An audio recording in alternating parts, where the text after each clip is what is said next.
વિદ્યાર્થી મિત્રો, હવે તમારું ગણિતનું પુસ્તક લઈ લો, કારણ કે હવે આપણે ગણિતનું પુસ્તક લઈ અને થોડી ગણતરી કરવાના છીએ. તમારું જે ગણિતનું પુસ્તક છે એનું આપણે માપન કરીશું. હવે ગણિતના પુસ્તકની આપણે લંબાઈ, પહોળાઈ અને ઊંચાઈ ત્રણેય જોઈશું.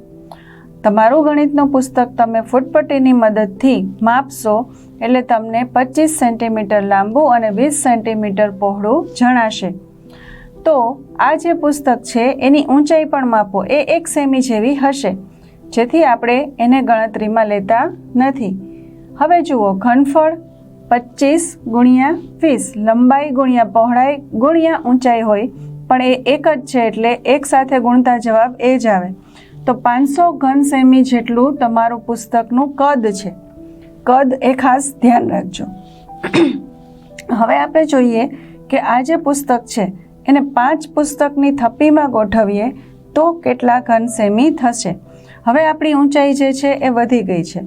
લંબાઈ અને પહોળાઈ તો સરખી હતી જ, પણ હવે જે ઊંચાઈ છે એ 1 સેમીના બદલે 5 સેમી થઈ જશે, કારણ કે આપણે 5 પુસ્તકની થપ્પી કરી તો 1 ગુણ્યા 5 બરાબર 5.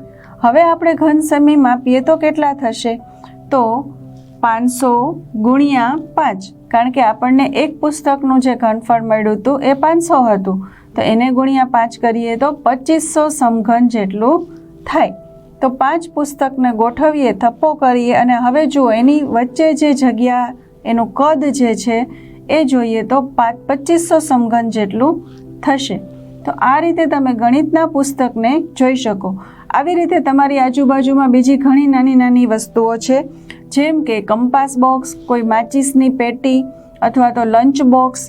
આ બધાને માપો અને એની ઊંચાઈ, પહોળાઈ, લંબાઈ ત્રણેયના ગુણાકાર કરશો એટલે તમને ખબર પડશે કે એ કેટલું ઘનફળ કે કદ ધરાવે છે.